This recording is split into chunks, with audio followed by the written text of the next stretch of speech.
Yields. I now recognize Mr. Garcia. If you're up, are you ready, or you want to go ahead with somebody else? Okay. Recognize Mr. Garcia for his 5 minutes of testimony.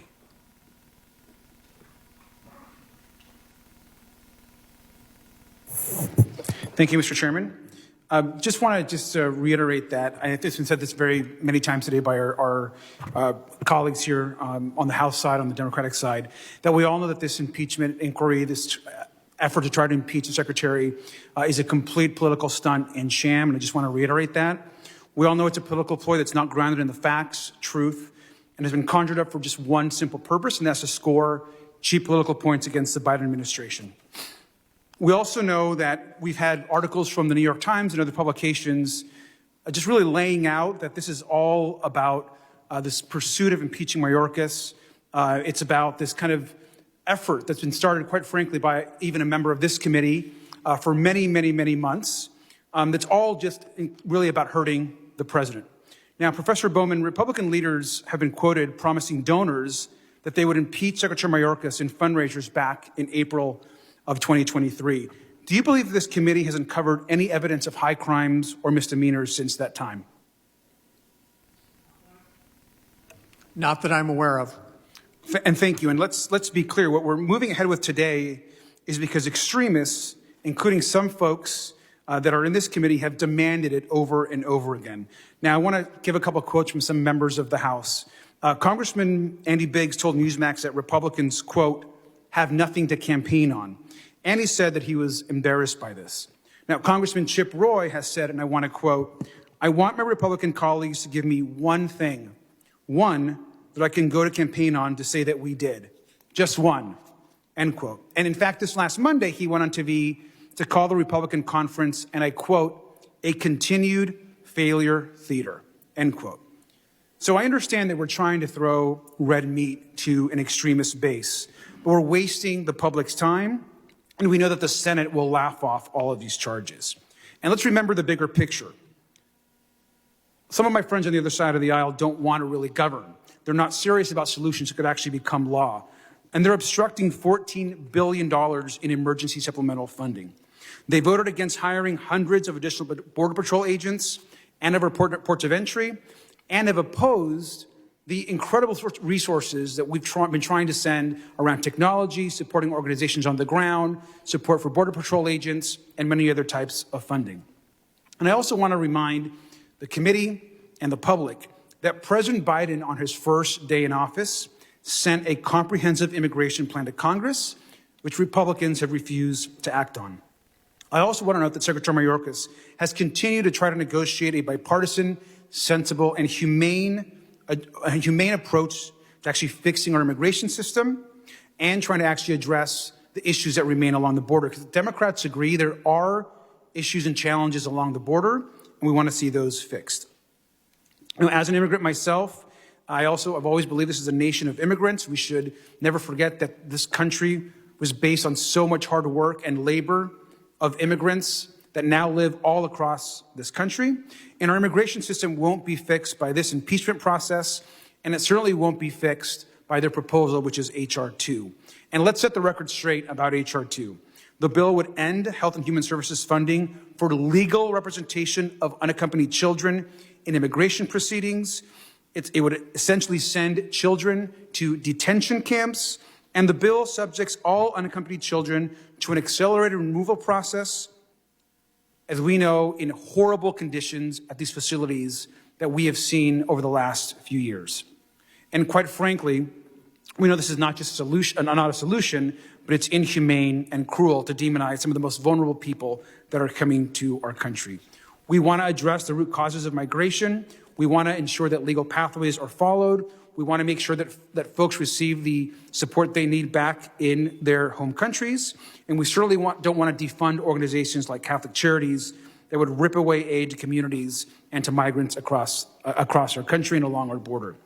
The idea that our border problems, which have needed a bipartisan solution for decades, would be solved by H.R. 2 is just not true. It's an anti-immigrant policy, and we should reject it. Thank you, and I yield back. The gentleman yields. I now recognize Mr. Luttrell for the gentleman from Texas for his 5 minutes of questioning. Thank you, Mr. Chairman. Thank you all for coming here today. Mr. Bowman, I appreciate and respect your opening statements, where it's probably the most educated I've been on where it comes to constitutional law and the process that we're in right now. So thank you for that education. My first question for you, sir, is can you give me the definition of a high crime and misdemeanor?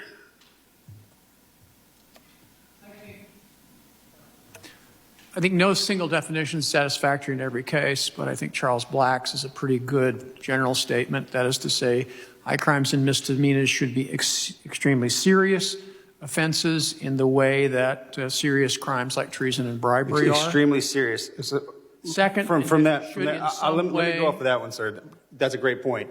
Is the selling of fentanyl inside the United States causing hundreds of thousands of deaths over the past years considered a high crime in your opinion?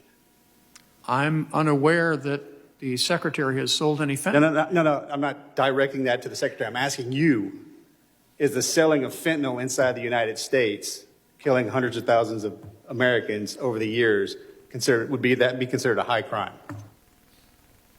If you could establish Boy, that's a yes answer all day long. If you don't say yes, that's bad. That's bad juju. Did that possibly? All right, so let me ask you this. I'm aware of no evidence that ever happened. There's no evidence that hundreds of thousands of people over the past few years have died from fentanyl overdoses? I'm unaware of any evidence that Secretary Mayorkas has ever sold. I'm not talking about Secretary Mayorkas. I'm talking about fentanyl deaths. That's what we're here to talk about, are we not, Congressman? Secretary Mayorkas? If you'll allow me to finish, if you'll answer my question, I'm getting to my point. It's your time, so you can, All right, so let me ask you this. Since we're unhinged on the fentanyl deaths, do you consider slavery a high crime?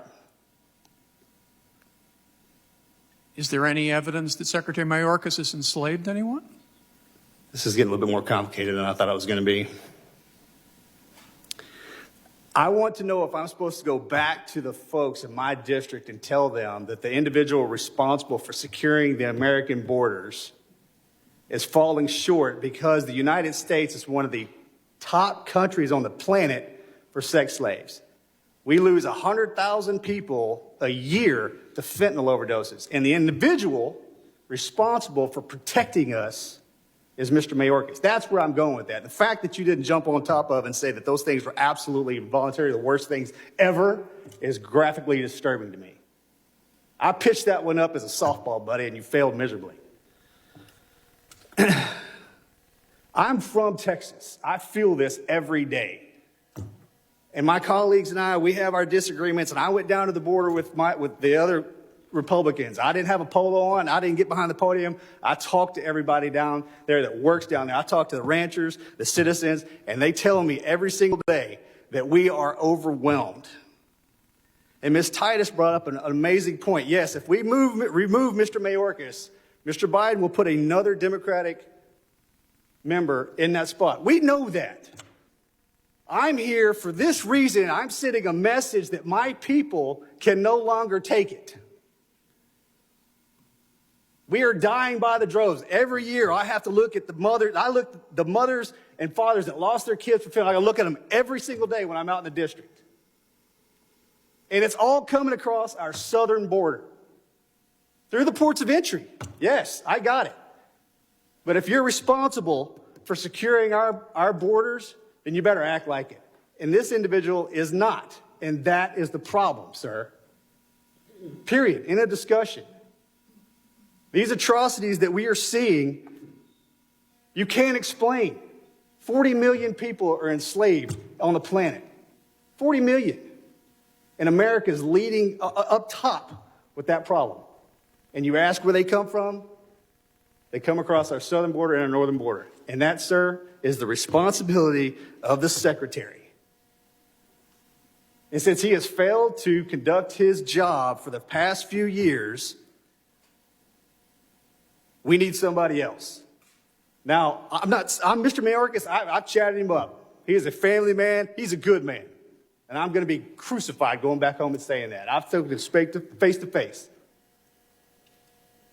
And I bet he adamantly would disagree on the fact that slavery is horrible. The fentanyl deaths are horrible. But there was a mother sitting in front of this committee months ago, last year, that sat there and looked at every single one of us. She lost her mother and her daughter to a coyote running through the town. Killed them both. She had to stand there in the emergency room while her daughter died. She looked us all in the face and said, you guys are absolutely doing nothing. You're doing nothing. So when we go to Mr. Mayorkas and say, hey, we need to act on this, and nothing's happening, sir, that is an absolute problem. I yield back.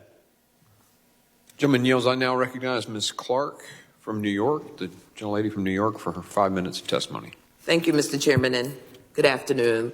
Let me first start by thanking our witnesses for joining us this afternoon, today. It's clear that MAGA Republican attempts to impeach Secretary Mayorkas have nothing to do with his performance and everything to do with the loyalty oath most of my colleagues on the other side of the aisle have sworn to Donald Trump. After the House twice impeached Donald Trump, once for attempting to bribe an ally to investigate his political opponent and interfere in U.S. elections, and again for inciting an insurrection against the Capitol to steal an election, some of my Republican colleagues want to settle the score by impeaching someone, anyone, in the Biden administration. Secretary Mayorkas was sworn in on February 2nd of 2022. Less than 6 weeks later, Senator Lindsey Graham floated the secretary should resign during an appearance on Fox News. In May of 2021, Congressman Biggs appeared on the First and said that Secretary Mayorkas has got to go and introduced articles of impeachment of the secretary in August of that year. The secretary had not yet served 6 months. Other Republicans piled on that call in the months that followed. In April, Chairman Green fundraised off his planned impeachment efforts, telling his donors to, quote, get out the popcorn, unquote. But Secretary Mayorkas is hardly the only member of the Biden administration Republicans have disagreed with and then tried to impeach. Congressman Perry filed articles of impeachment against Attorney General Garland in October of 2021. Congresswoman Taylor Greene filed articles to impeach the Attorney General in August of 2022, FBI Director Christopher Wray in May of 2022, and filed multiple articles of impeachment against President Biden, sometimes more than one time in the same day. Congressman Norman filed articles of impeachment against Secretary Blinken in August of 2021, and Congressman Mills filed articles of impeachment against Secretary Austin in August of 2023.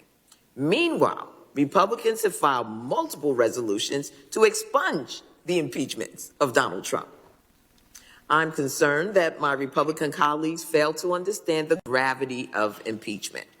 So, Professor Bowman, the founders engaged in robust debate when defining the criteria for impeachment. In your view, did the founders intend for impeachment to be a frequently used process to coerce the executive branch into policy decisions, or a rarely used tool reserved for extraordinary behavior that meets the definition of high crimes and misdemeanors?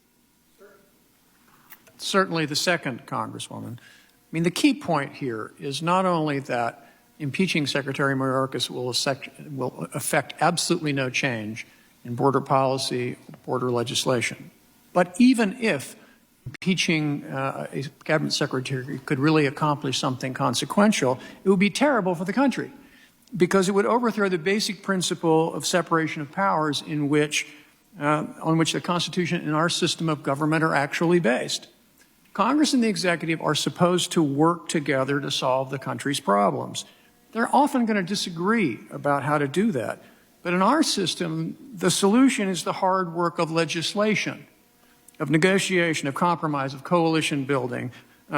Impeachment is not and never has been the answer. And it is quite clear that the framers intended it not for that purpose whatsoever. They intended it for the most extraordinary circumstances and simply to resolve, a partisan political debate or to change policy is not it. Thank you for your response. And Mr. Chairman, I yield back.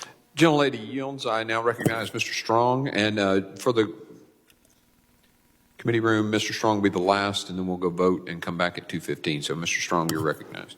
Thank you, Mr. Chairman. Attorney General Knudsen, I was glad to see you mention in your testimony that Secretary Mayorkas has regularly hidden behind the concept of prosecutorial discretion. I like how you said that, because that right there is one of the big issues. Today, specifically, we have talked about Secretary Mayorkas's abuse of prosecutorial discretion in the enforcement and removal of illegal aliens in the United States. I want to highlight again Secretary Mayorkas's 2021 memo, in which he stated the fact that an individual is a removable alien, therefore should not alone be the basis of an enforcement action against them. He went on to list factors that ICE agents should weigh when deciding whether to pursue enforcement and removal or not. Attorney General Knudsen, as a former prosecutor yourself, does it make any sense to give credence to mitigating factors when considering whether to prosecute someone that has already been proven to have broken the law when they crossed our border illegally? Congressman, certainly not, especially when there's specific directive in federal law that requires that person be detained and be prosecuted. The idea that individual prosecutorial discretion suddenly means you have the right to blanket en masse pardon people or parole them into the heartland of the country, that simply does not exist in statute. I agree with the concept generally of prosecutorial discretion on a case-by-case basis, and indeed, that's what the federal law allows. But that's not what's being done here. It's being just implemented on a mass scale, wide open en masse, and that is simply not justified anywhere in federal code. Thank you. I must say I was disappointed to see that the factors in favor of removal didn't include the significant financial and human costs to American citizens. Our hospitals are inundated with illegals. Schools are overrun with non-English speaking, setting other students back. And now New York has sent teachers and American students home and turning public schools into bunker houses for illegal aliens. This is totally unacceptable. Attorney General Bailey and Knudsen, you both specifically mentioned in your testimony that you do not view the crisis at the southern border as a resource issue. In other words, you both agree that additional funding wouldn't solve what is happening at the border. Can you each explain to the committee why this is the case? Certainly, that's what our lawsuit about his refusal to build the border wall is all about. He is flaunting the commands of this body. He is nullifying your constitutional authority over the power of the purse. And when that authority is no longer effective, impeachment is the last option. And I would point out that what we have here is not a policy disagreement. It's a willful violation to carry out an explicit directive of this body and an abdication of his official duties. Mr. Chairman, Congressman, I would add that, the resources are being moved down there regularly. I mentioned I'm a northern border state. We have nearly 600 miles of border with Canada in my state. There's a large Customs and Border Control contingent in Montana. Most of those individuals have told me they've been cycled down to the southern border. The problem is not the number of agents down there. The problem is they are being instructed by Secretary Mayorkas to stand down and to not follow federal law. That's the issue here. Thank you. On September the 6th, 2023, the DHS Office of Inspector General released its report titled DHS does not have assurance that all migrants can be located once released into the United States. That title alone should concern every single person in America. This investigation reviewed nearly 1 million migrant records and found that addresses for more than 177,000 migrants were either missing, invalid for delivery, or not legitimate residential locations. That's nearly 20% if you look at this, and that right there is totally unacceptable. We talk about leadership by the Secretary of Homeland Security. Well, you think about this. The first thing that I saw at the southern border on one of my many visits is I noticed 20,288 border wall panels in storage. I came back to D.C. and found out that those 20,288 panels being stored in 3 different states, costing the American taxpayer more than $300 million. This is how they solve or try to work to solve the problem at the southern border. This is totally unacceptable, and this is another reason that we're here. Mr. Bowman, you're a constitutional law expert. Should President Trump have been impeached for a Russian hoax where the Steele dossier was created and paid for by the Clinton campaign? What do you think about that? Should that have happened? What were you teaching in your classroom? Go ahead and answer the question, and then we'll, Mr. Chairman, I'll yield to you. I know he doesn't want to answer that question. do you not want the gentleman to? Okay. All right. The gentleman yields. We will recess now until 2:15. We have 2 votes.